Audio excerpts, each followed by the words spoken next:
آج میں علماء کرام کی دعوت اور اصلاح کے حوالے سے ذمہ داریوں پر گفتگو کرنا چاہتا ہوں۔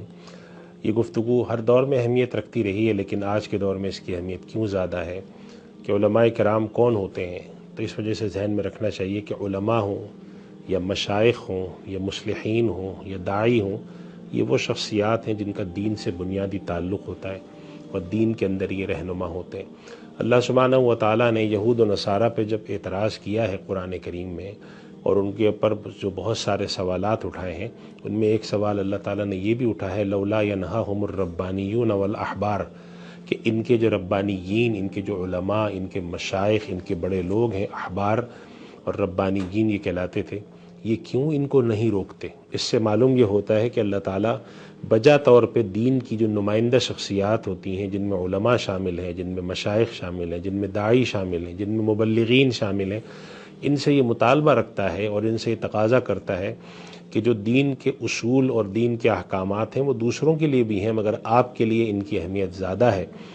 وجہ اس کی یہ ہے کہ یہ شخصیات دین کی نمائندگی کرتی ہیں، اللہ کا پیغام لوگوں تک پہنچاتے ہیں، امر بالمعروف کرتے ہیں، نہی عن المنکر کرتے ہیں، اچھائی کا پیغام دیتے ہیں، برائی سے روکتے ہیں۔ تو اگر ان کے پاس سے ذمہ داری میں کوئی کوتاہی ہوگی، ان کی طرف سے کوئی کوتاہی سامنے آئے گی، تو معاشرے کا مجموعی ڈھانچہ جو ہے وہ خراب ہو جائے گا۔ اور یہ بات بڑی منطقی اور بہت معقول بات ہے۔ آپ دیکھیں کہ اگر ایک ڈاکٹر ہے، وہ کسی جگہ سیمینار میں خطاب کرتے ہیں، اور وہ ڈاکٹر شوگر کے بارے میں خطاب کرتے ہوئے خود میٹھی چیز کھا رہے ہوں، تو لوگ ان سے سوال کرتے ہیں کہ آپ ڈاکٹر ہوتے ہیں اور ڈاکٹر ہو کر شوگر کے خلاف بات کرتے ہوئے خود میٹھا کھا رہے ہیں، تو آپ ہم سے کیا توقع رکھتے ہیں کہ ہم عمل کریں؟ تو معلوم یہ ہوا کہ جب آدمی کسی ماہر، چاہے وہ طب کا ماہر ہو، چاہے کسی بھی فن کا ماہر ہو، اس کے پاس جاتا ہے تو وہ توقع یہ رکھتا ہے کہ جو اچھی باتیں یہ آدمی بتا رہا ہے،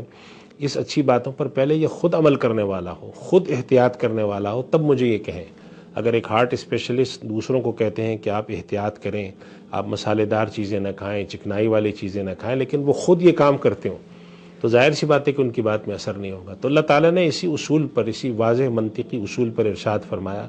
کہ جو تمہارے نیک لوگ ہوتے ہیں، جو ربانیین ہونے کا دعویٰ کرتے ہیں، علماء ہونے کا، داعی ہونے کا، تو ان کو چاہیے کہ امر بالمعروف کریں۔ تو ذمہ داریاں علماء کی آج کے دور میں کیا ہیں؟ دو تین باتیں میں عرض کرتا ہوں، بہت ذمہ داریاں ہیں۔ پہلی بات تو یہ ہے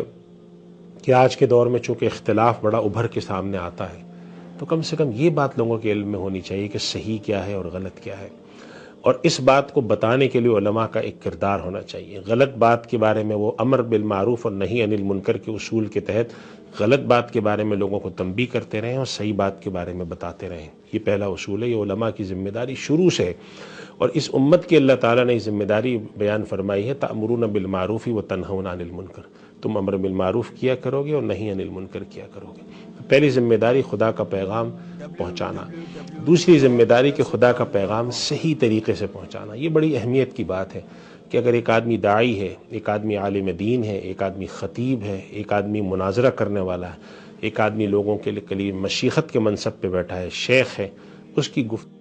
اعلیٰ اخلاق ہوں۔ نبی کریم صلی اللہ علیہ وسلم کی خدمت میں یہودی آتے ہیں اور اپنی فطرت کے مطابق آپ صلی اللہ علیہ وسلم کو سلام کرتے وقت السلام علیکم کہتے ہیں، آپ پر سلامتی کے بجائے آپ پر موت ہو۔ ام المومنین حضرت عائشہ رضی اللہ تعالیٰ عنہ اس وقت وہاں بیٹھی ہوئی تھیں، پردے کے احکام نازل نہیں ہوئے تھے، ان کو غصہ آ جاتا ہے،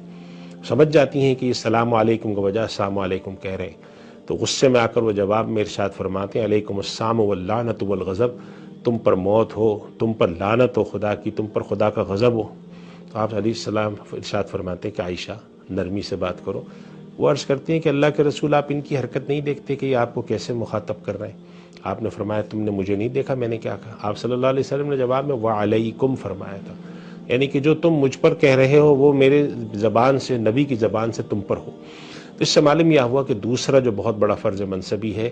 طریقے سے، رسانیت سے، سلیقے سے، بہت احترام کے ساتھ اخلاقیات کی رعایت کرتے ہوئے اپنی بات خدا کے بندوں تک پہنچانا۔ کسی غلط بات پر تنقید ہو رہی ہے تو گالی نہ دینا، کسی غلط بات پر کچھ ہو رہا ہے تو برا نہ کہنا۔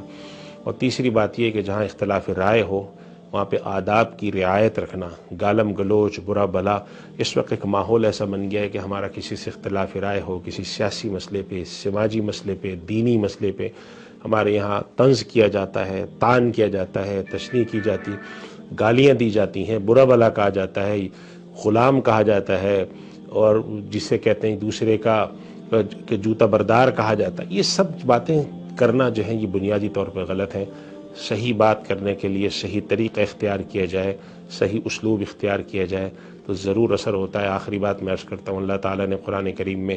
اس بات کی طرف ارشاد فرمایا، اشارہ فرماتے ہوئے یہ کہا ہے کہ جس کے درمیان تمہارے اور کسی کے درمیان اگر لڑائی ہو تو اس کے ساتھ جب تم اس بات کا دفاع کرو اور اس کے مقابلے میں کوئی بات کہو تو اچھی کہو، ادفع باللتی ہی احسن۔ اور اللہ تعالیٰ نے ارشاد فرمایا ہے فَإِذَا الَّذِي بَيْنَكَ، آپ صلی اللہ علیہ وسلم کو مخاطب کر کے فرمایا، لیکن مخاطب اس سے سارے لوگ ہیں، کہ وہ شخص جس کی تمہارے اور اگر اس کے درمیان کوئی عداوت ہو، کوئی جھگڑا ہو، وہ تمہارا دوست بن جائے گا۔ یعنی اگر اس نے کوئی غلط بات کی ہے تو جہاں تک ممکن ہو اخلاقی دائرے میں رہتے ہوئے رد کرو، امر بالمعروف ہو، نہی عن المنکر ہو، خدا کے پیغام کا پہنچانا ہو، دین کا ابلاغ ہو، اس کے اندر بنیادی اخلاق، بنیادی چیزوں کا خیال رکھتے ہوئے، رعایت رکھتے ہوئے اگر کام کیا جائے تو ضرور اس کا اثر ہوتا ہے اور ذمہ داری ادا ہوتی ہے۔ اللہ تعالیٰ میں عمل کی توفیق عطا فرمائے۔ وآخر دعوانا الحمد للہ رب العالمین۔